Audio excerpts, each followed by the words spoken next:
मेरे साथ मौजूद हैं मुजरिम जाहिर जाफर के वालिदैन के वकील बिशारत साहब। बिशारत साहब, किस तरह से आप देख रहे हैं जाहिर के वालिदैन इस फैसले को, और बतौर जाकिर जाफर के वकील मुतमईन हैं आप? जी, मैं जाहिर और उसके अपना माँ और बाप के हवाले से जो जज साहब ने फैसला दिया है वो बिल्कुल ऐन कानून और एविडेंस के मुताबिक दिया है, और हम इससे बहुत खुश हैं और खुदा का शुक्र अदा करते हैं कि ये फैसला हुआ और वो बरी हुए। उनका इस मुकदमे में कोई ताल्लुक, कोई कंसर्न, कोई कसूर, कोई भी किसी भी हवाले से उनकी इन्वॉल्वमेंट इसके मर्डर में नहीं थी। उनको गलत मुकदमे में डाला गया, सिर्फ माँ बाप होने के नाते, लिहाजा उनको अदालत ने बरी किया, तो शुक्र अदा करते हैं। चलिए, यहाँ पर तो आप मुतमईन हैं, लेकिन जाहिर जाफर के लिए जो फैसला है वो भी दुरुस्त है ना आपके नजदीक?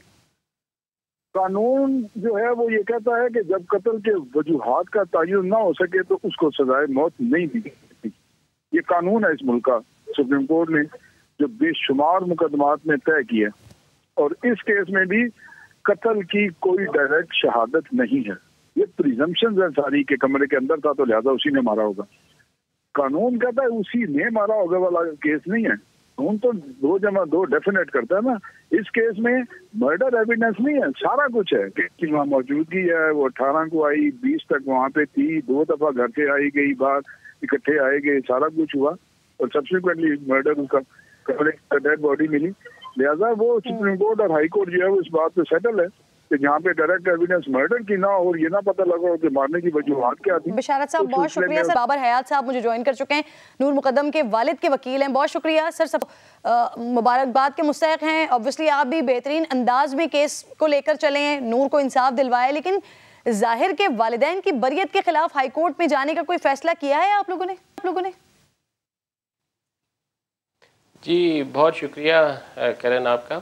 सबसे पहले तो आज मैं एक बात कहूँगा कि आज जो मुअज़्ज़ज़ अदालत ने फ़ैसला किया है, ये वाक़याती शहादतों की बुनियाद पर एक नई क्रिमिनल ज्यूरिस्प्रूडेंस का रास्ता खुल गया है। यहाँ झूठे गवाहों की ज़रूरत नहीं है अब मुद्दइयों को। ये एक सोसाइटी के अंदर एक हौसला पैदा हो गया है।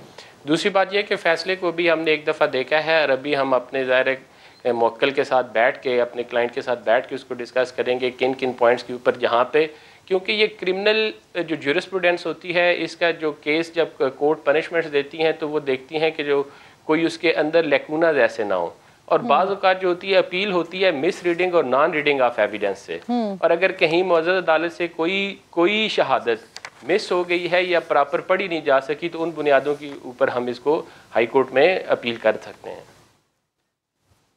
सही। अच्छा सर, पुलिस चालान के मुताबिक जाहिर के वालिद को जब कत्ल का मालूम हुआ तो उन्होंने कहा कि घबराओ नहीं, कुछ नहीं होगा। तो क्या वजह बनी है कि मुजरिम की अयानत साबित नहीं हो सकी है?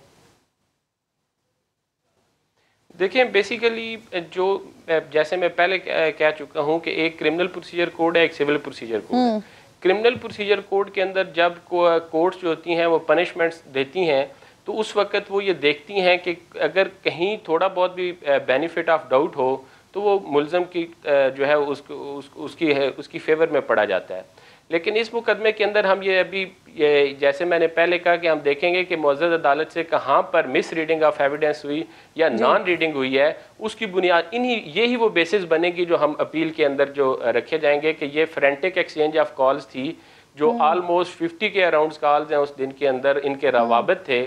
तो इन बुनियादों के ऊपर जो है हो सकता है हम अगर बैठ के देखें तो हम इसको अपील में ले जाएं, इसकी अपील में ले जाएं आप लोग। अच्छा, अदालती फैसले में कहा गया है कि पुलिस की बेज़ाब्तगियां मुल्जिम को फायदा देने के लिए हो सकती हैं। तफ्तीशी ऑफिसर के खिलाफ पुलिस अथॉरिटी कार्रवाई कर सकती है क्या? पुलिस को कार्रवाई पर जो पुलिस की कार्रवाई है उस पर आपको भी तहफ़्फ़ुज़ात हैं कि मुल्जिम को बचाने की कोशिश कर रहे थे? नहीं, इसमें मैं समझता हूँ कि इस्लामाबाद पुलिस ने बहुत प्रोफेशनली इसको ये किया है।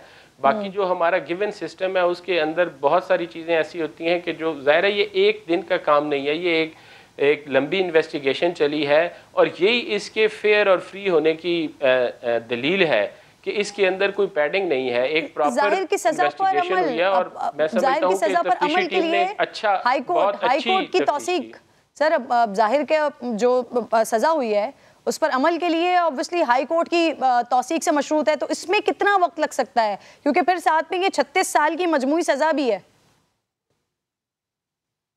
बिल्कुल जी। असल में कोई भी जो मर्डर रेफरेंस होता है, किसी भी मुलज़म के बारे में जब अदालत के अंदर सज़ा सुनाई जाती है तो वो उसको वो सज़ाए मौत का अगर केस हो तो वो ऑनरेबल हाई कोर्ट में उसको भेजा जाता है, जिसको डिविजनल बेंच 2 जजेस बैठ के सुनते हैं और वो उस फैसले को एक दफ़ा दोबारा से देखते हैं कि अगर उसकी तौसीक कर सकते हैं, उसके अंदर तरमीम कर सकते हैं, फैसला जो है उसको अपसेट भी कर सकते हैं। सही।